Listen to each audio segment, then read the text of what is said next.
You're listening to the CyberWire Network, powered by N2K.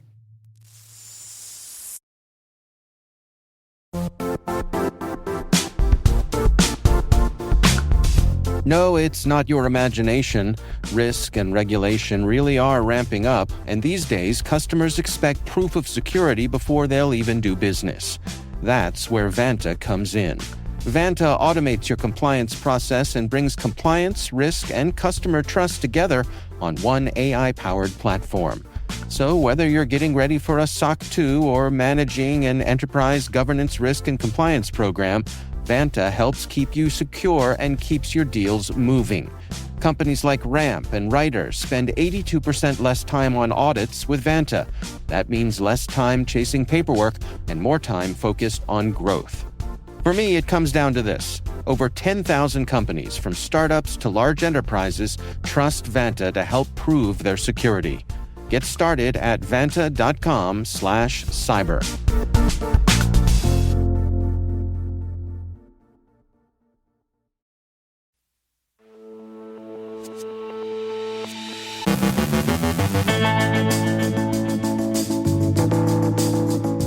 Locked Shields wraps another year. Open models challenge mythos. CISA tracks Firestarter inside a federal agency. The White House targets foreign AI model extraction.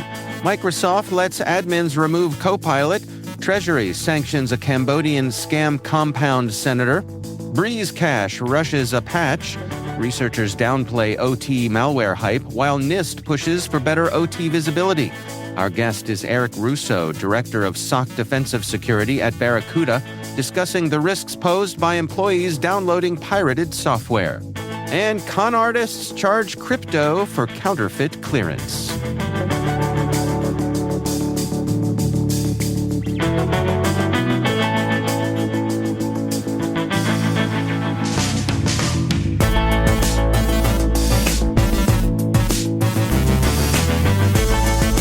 It's Friday, April 24th, 2026.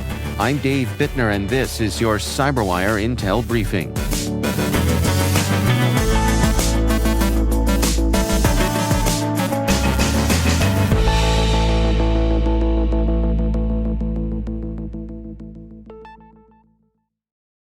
Thanks for joining us here today. Happy Friday. It is great, as always, to have you with us. Locked Shields 2026, the world's largest live-fire cyber defense exercise, concluded Friday in Tallinn, Estonia, after convening more than 4,000 participants from 41 nations. Organized by NATO's Cooperative Cyber Defense Center of Excellence, the exercise simulated sustained cyber attacks against critical infrastructure and military systems, including air defense networks and e-voting platforms, while also testing responses to disinformation and political pressure. Officials said participants demonstrated strong detection and response capabilities, but emphasized the importance of turning lessons learned into real-world readiness as artificial intelligence reshapes cyber operations. 16 multinational teams competed, with top performers including France and Sweden, Latvia and Singapore, and Germany, Austria, Luxembourg, and Switzerland.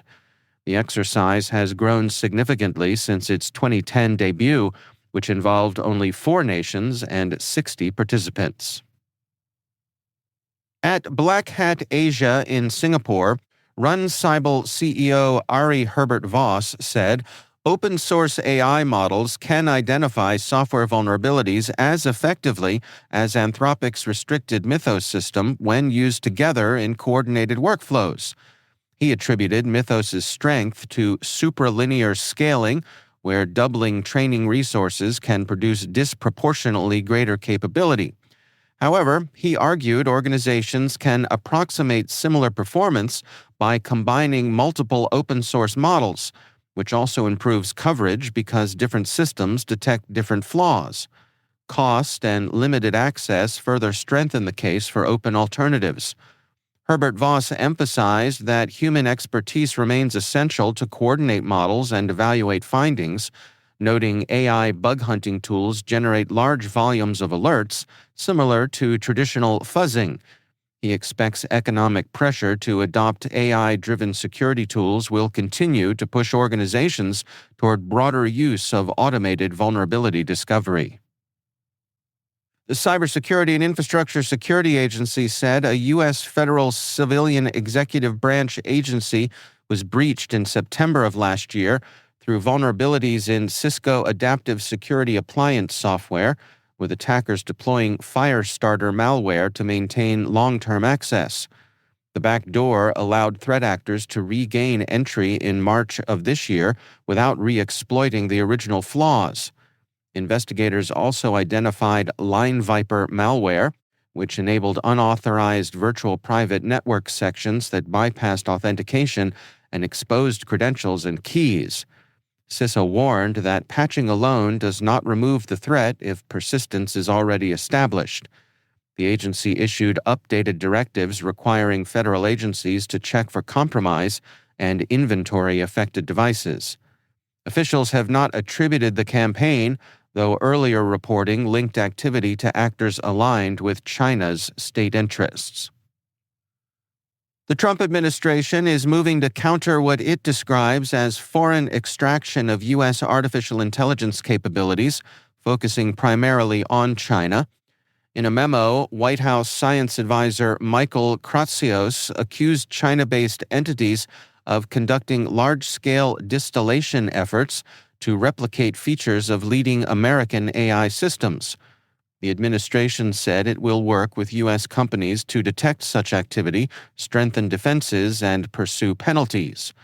The move comes as analysts report the performance gap between U.S. and Chinese AI models has narrowed significantly. Lawmakers are advancing bipartisan legislation to identify and sanction actors involved in model extraction. U.S. firms, including OpenAI and Anthropic, have also raised concerns about Chinese labs using distillation techniques, though experts note distinguishing unauthorized activity from legitimate use remains technically difficult.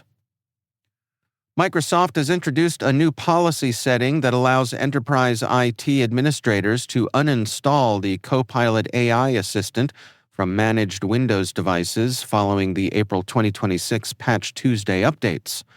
The Remove Microsoft Copilot app policy applies to Windows 11 systems under specific conditions and is available through Microsoft Intune and System Center Configuration Manager.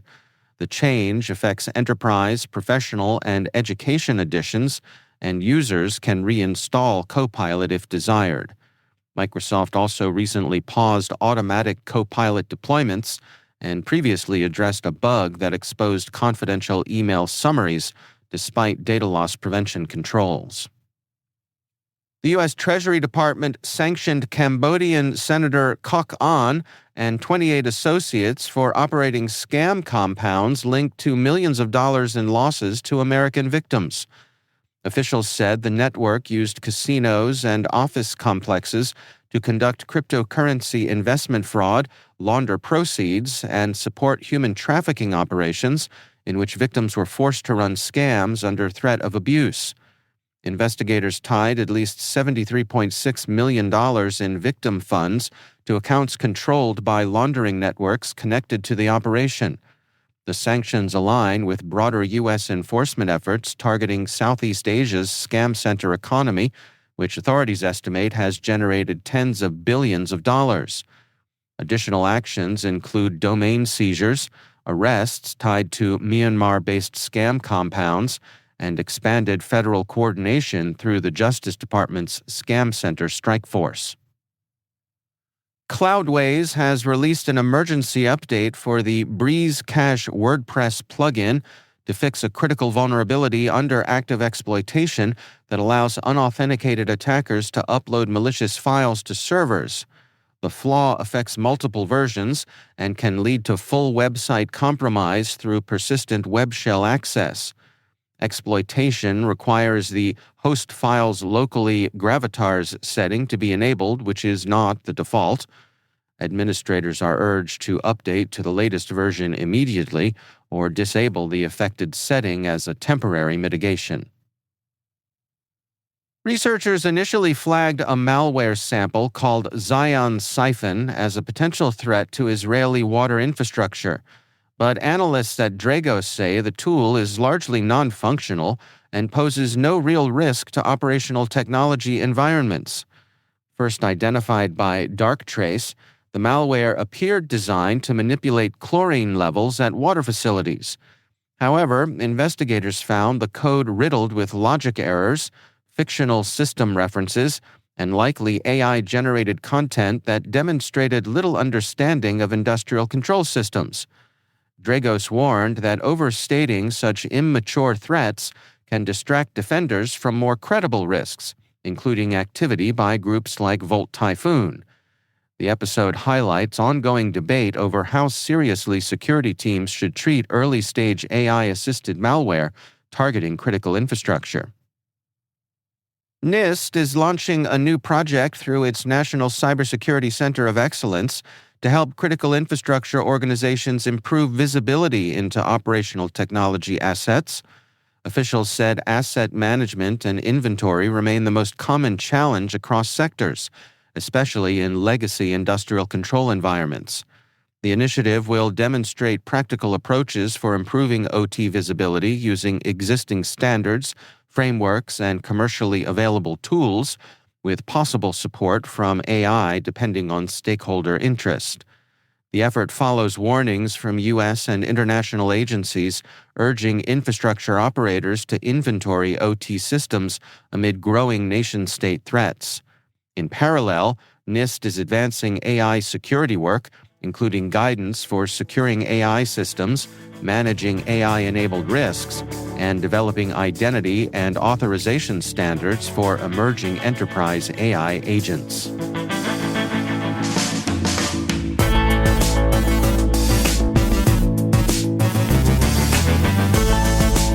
Coming up after the break, my conversation with Eric Russo, Director of SOC Defensive Security at Barracuda. We're discussing the risks posed by employees downloading pirated software. And con artists charge crypto for counterfeit clearance. Stay with us.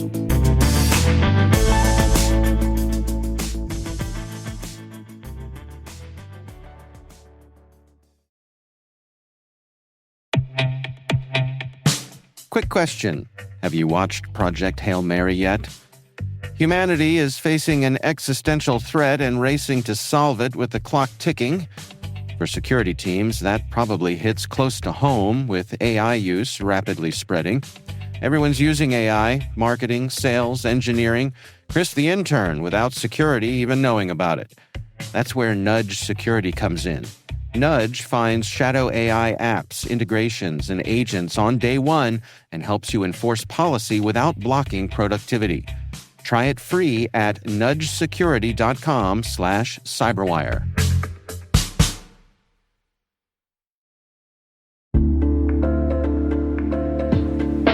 Maybe that's an urgent message from your CEO, or maybe it's a deepfake trying to target your business. Doppel is the AI-native social engineering defense platform fighting back against impersonation and manipulation.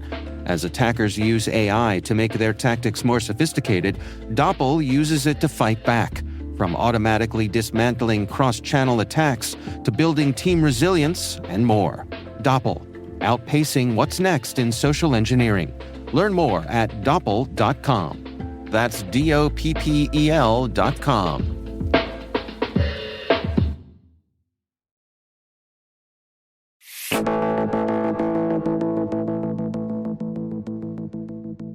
Eric Russo is Director of SOC Defensive Security at Barracuda. I recently caught up with him to discuss the risks posed by employees downloading pirated software. I must admit, Eric, when I was a young lad back in the 80s, in the days of TRS-80s and Apple IIs, there was a lot of horse trading that went on with software, and when we were teenagers, we had no money. And so we would trade things that perhaps we should not have. But that was a long time ago. I have to say it's a little surprising for me to hear how prevalent pirated software still is today. Yeah, so we've actually come across a handful of cases recently of this exact issue of cracked software. And the reason that I believe is behind that is you have users in a lot of very distributed workforces who are trying to do their jobs as quickly and efficiently as possible. And oftentimes they'll run into a task that requires some sort of application, and maybe they're not aware or their organization doesn't have that sort of application available for them to use. So what's the first thing that they do? They head over to Google and they do a search for PDF editor, let's say, for example, and they'll find free PDF editor, and they'll go ahead and, without thinking, download it. And unfortunately, in certain cases, things like PDF editors and other Office applications and creative and design tools are cracked versions that present some security risks with the installer that's being downloaded. And what are the specific risks here? Yeah, I think a couple of concepts. One is the idea of shadow IT. So say, for instance, a user goes ahead and they do install a application that actually is legitimate. Let's say their organization uses Firefox for the browser for all of their employees' machines. But then this user wants to go ahead and use Chrome. So they go ahead and install Chrome, and that's what they're using. Unfortunately, the IT team most likely isn't aware of that. So what happens when Chrome has a vulnerability? Well, whose responsibility does it become, and who's managing that vulnerability and making sure that it's addressed? The user, in this case, which we know can't always be relied on to be security first. So that's one issue, is the idea of shadow IT. Also, specifically, the issue with cracked software is oftentimes threat actors that are designing these cracked softwares will embed malicious code within these applications that could do a slew of harmful behaviors on the user's endpoint. Yeah, I was looking through the research that you all recently published about this, and it was really surprising to me what a high percentage of cracked software contains all kinds of malware. Yeah, there are a lot of threats. I can give you an example of one really interesting one we saw not too long ago. There was an organization that we work with. They're located in the United Kingdom, and they had a user who went ahead and downloaded a free version of a common creative and design tool off of the internet. And what was embedded within that application was malicious code to do a number of things. First was info stealing tactics, trying to scrape passwords from the browsers on the machine, credentials, I should say, from those browsers, and send them back. Other actions that were embedded were shell code and changing startup processes in order to evade defense evasion tactics like disabling endpoint security and others. We also saw behaviors that were indicative of privilege escalation within some of that code in the application. And lastly, we also saw beaconing to a malicious IP address halfway around the world. So a lot of those types of things that ultimately lead to command and control and give threat actors access are being baked into these cracked softwares. I'm curious, how much do you think this is kind of an organizational culture problem of, as you mentioned at the outset, folks are just trying to get their work done. And I suspect in a lot of cases, they go to the powers that be and say, hey, I want to do this thing. I want to do this task. I need this tool. And they're told no, or we can't afford that, or it's going to take a month to, fill out a requisition, those sorts of things. Exactly. I definitely think that's a factor, especially what you alluded to at the end there, the time that it can take. It can take weeks, maybe even months, depending on procurement processes and things like that. And users just don't want to deal with it. They want to get their work done and move on. So I definitely think, like you said, that kind of culture contributes to some of these scenarios. So ideally, what I would suggest to organizations is to make sure that they have the tools that users need available to them, and they have a process for users to be able to submit anything else that they might need that the organization might not already have, and have a way for users to get a hold of what they need in a timely fashion so that we're not encouraging users to go out and just install things on their own. Yeah, how do you strike that balance between having an end user's system properly configured, locked down, but not so much that they feel as though they can't get anything done? I mean, people want to feel like they have a certain amount of autonomy, a certain amount of freedom in their day-to-day work. Yeah, absolutely. I think there are a couple of different degrees of levels of security, I will say, that you could apply to address this type of issue. You could go full-fledged with the concept of zero trust and say users aren't allowed to download or install anything except for what is explicitly authorized by our organization. Obviously, that approach typically provides the highest level of security. But like you said, maybe in certain cases, you do want to give users some flexibility. But you could still take other controls as well, like limiting the amount of administrative actions that they could take on their endpoints or requiring approval from IT administrators before they install something. So at least there is some level of verification there. That seems to be a common step that organizations could take. Oftentimes, as I'm sure you know, if you're going to install a new application, you need admin privileges to do so. And if you could restrict local admin privileges on those endpoints and have your users automatically submit something to the IT team if they need to use local admin privileges on their machine, that could be a way of having a verification step in place. So overall, what are your recommendations to the defenders out there in our audience who are faced with this? To me, the biggest thing, especially coming from a background of security operations, is having visibility. I think that's where it really becomes an issue for organizations, is when they're not aware of what's out there and they're not aware of what their users are doing. So making sure that you have visibility into what's going on their systems and it's being monitored and mitigated appropriately when something bad happens. And I think for something like this, really the most effective approach is having some sort of advanced endpoint protection in place that can identify these sorts of threats in real time and mitigate them appropriately. That example that I talked about earlier with that organization and the user with the cracked version of a creative and design tool, fortunately for them, they had advanced endpoint protection. And the behavioral AI detection engine within that endpoint protection agent detected it almost instantaneously and was able to mitigate the file and quarantine it before it became an issue. So to me, I'm a big believer that advanced endpoint protection will really help solve the issue of users clicking and downloading things that maybe they shouldn't. That's Eric Russo from Barracuda.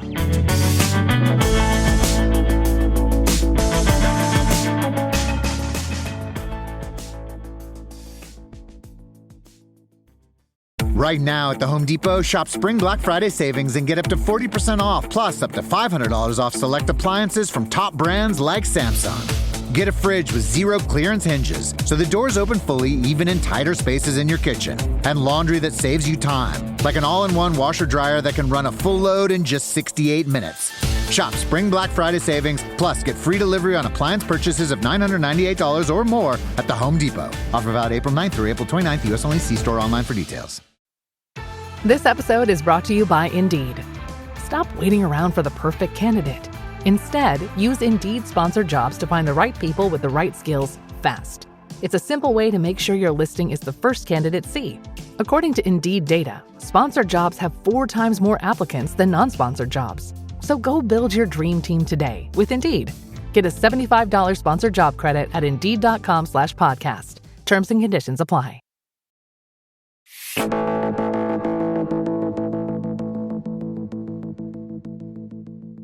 And finally, crypto scammers are reportedly targeting commercial vessels stranded near the Strait of Hormuz, posing as Iranian authorities and requesting transit fees in Bitcoin or Tether for safe passage through the contested waterway. Greek maritime risk firm Marisks warned shipowners after identifying at least one vessel that may have paid such a demand before being fired upon anyway. Another cargo ship was also shot at after receiving what may have been fraudulent clearance to proceed. Roughly 2,000 ships remained stuck amid escalating regional conflict, with confirmed missile, drone, and small boat attacks complicating navigation. Iranian inspections, U.S. naval enforcement actions, and retaliatory strikes have created a confusing security environment, one apparently chaotic enough that even counterfeit maritime toll booths, now accepting cryptocurrency, are finding willing customers.